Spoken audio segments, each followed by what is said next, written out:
Welcome back then everybody to my Streetwise, and you know what it is? It's another issue. Another issue.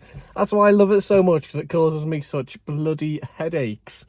This one then is quite simple. So hang on a minute. So that window works absolutely fine, but the driver's doesn't. In order to whip the door card off, you've got to remove that screw there and the ones that hold the door handles in. So I've done that. They're all nice and kind of loose now. Also, I've got to remove these two pieces of trim here from in behind the door handle. Making decent progress here. So the innermost trim bits of that door handle are now off, as is this little panel that covers the manual mirror movement thing. And you can see the green credentials of the car, still housing a lot of wildlife. Now, the bit that's coming up next, just while I pop this over here, with all my other pieces, is the bit that I hate the most.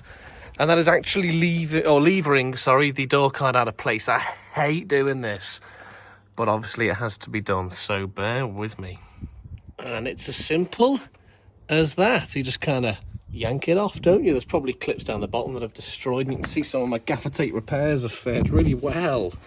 Look how well that's stuck on.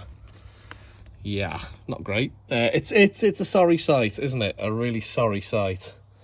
This kind of baggage thingy here comes away at the bottom because they used chewing gum in Longbridge, dried chewing gum, to stick it onto the door.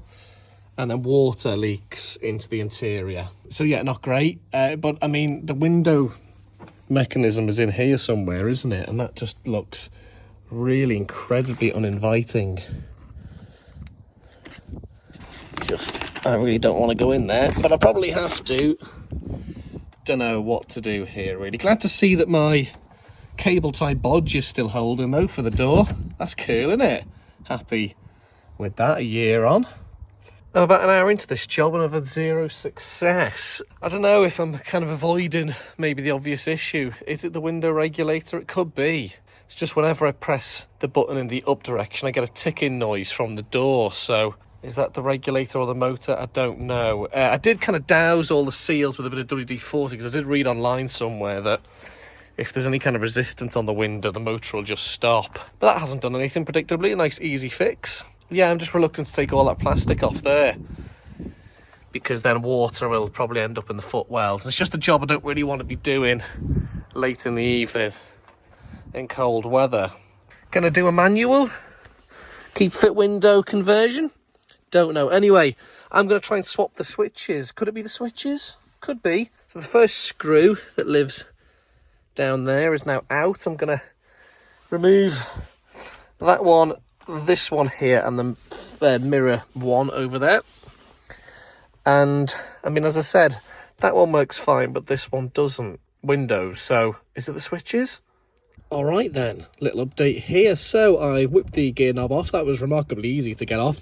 Unscrewed the section, just popped out the little window switches here. Now, I do vaguely remember when I was putting this car back together after having the carpets out, I had an issue with the windows where they wouldn't go down, much like the issue I have now, and I swapped them round. And at the time, I didn't really think much of it, but now that I look at this, it's beginning to make a bit more sense. So we got blue and a white connection, and we've got a white and a blue connection.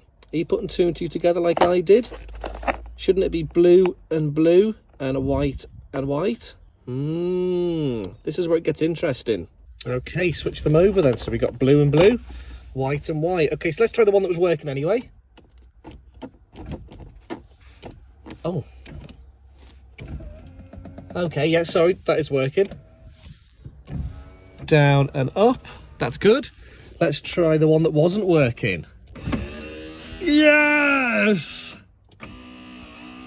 And up as well. Oh, that's brilliant stuff. Oh, excellent. Right, okay, so it looks like it's fixed.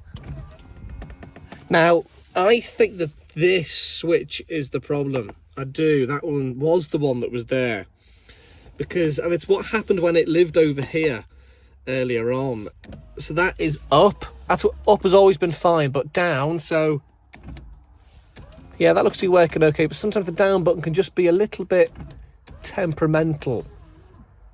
Although it seems to be working okay now, so I have to say I'm really, really happy that I fixed that. Brilliant stuff. Okay, so this is the bit now that I'm not looking forward to, but at least I'm on a bit of a high.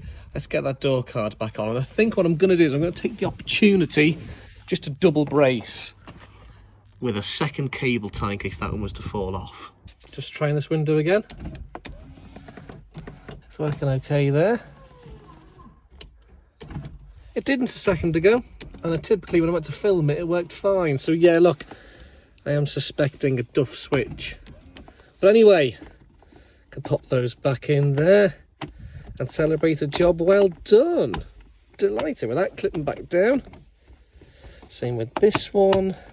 Look at that! Oh, bloody hell. Yeah, it does get a bit crunchy down there. But it works! Oh, brilliant, brilliant. Right, door card on time. And yeah, I've double braced it with a second cable tie there, look. Okay, just a little update, and things have taken a turn, predictably, because it's a Rover, for the worse. My door's not open now, look. Really, really weird. I think it's an issue with the lock. The actual lock thingy came off ages ago when I took the door card off. It got in the way, and then it kind of just broke off when I took the door card off last year. But all the other doors are unlocked. So yeah, I don't really know what the story is with that, to be honest with you.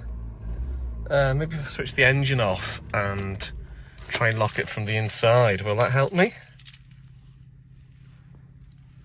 I mean, look, you can see how knackered the keys are. Look at the state of that. Absolutely goosed.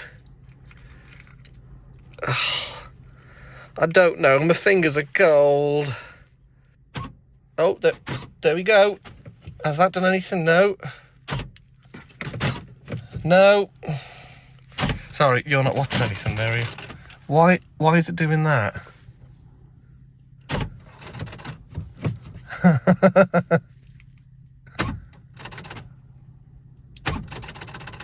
Why is it? I don't know. Oh, for God's sake.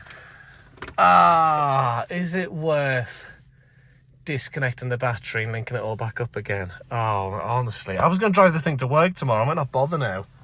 What? Why are Rovers so bad? I am back with my Streetwise. There she is. And as you can tell in that last clip, I was getting a bit exhausted, a bit frustrated with it. So I've left it about 4 or 5 days. I did come up about 2 days ago, disconnected the battery, seeing if that would work, let it run for 5-10 minutes, and it had no effect on the door lock altogether, the driver's door lock. Did a bit of Googling, turns out it looks like it's deadlocked, which could be a hammer and chisel job if things really don't go well. But I'm clinging on to the fact that it could just be a low battery, maybe? Because as you can see from the previous sections of this video, there was an awful lot of electric window meddling and all that kind of stuff. So I'm hoping that that's just drained the battery. And the battery is not great. I think I rescued it from an old Micro or something. So yeah, not ideal. I used the key fob. I've got 2 of them. One of them is in the car and it's running, and you can see it's absolutely caked. Look, that's knackered, isn't it? State of it. Use that then to open it up, and it opens 3 of the 4 doors and the boot, so 4 of the 5 doors. Driver's door is still deadlocked, still nothing happening, which is a real concern, obviously. So I've leaned over to the driver's side, started the engine. It's been running now for about 20-25 minutes. It's nice and warm. The engine is not out here. It's freezing. It's clear sky. I've got a bald head. It's cold. But I'm just gonna, I don't know, twiddle the key in the lock and see if that does anything. Because the alternative is somehow take the door card off when it's in situ in the car. Where are we? Over there, obviously. And smash it with a hammer and chisel. Don't really want to do that. It's a bit destructive, really. So let's just pray that this bit works.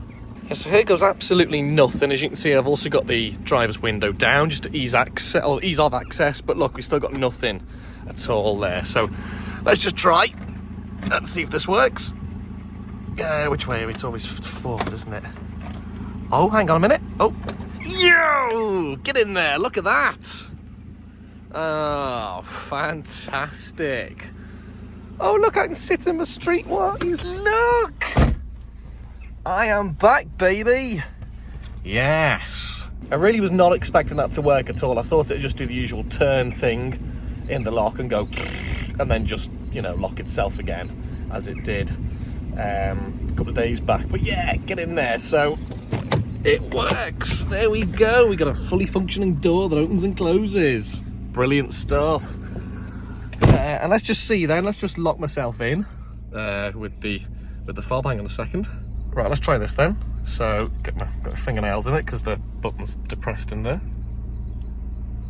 Nothing. Is it this one? Nothing. Yeah, that's great, isn't it? It's really good, that. Absolutely nothing. What if I try it on this one down here? Hang on. Yeah, and it is just nothing. That's great, isn't it? But yeah, at least that problem is fixed, and I don't have to worry about taking a hammer and chisel to it. Not to say I'm not going to take a hammer and chisel to the rest of the car, because it was doing my head in.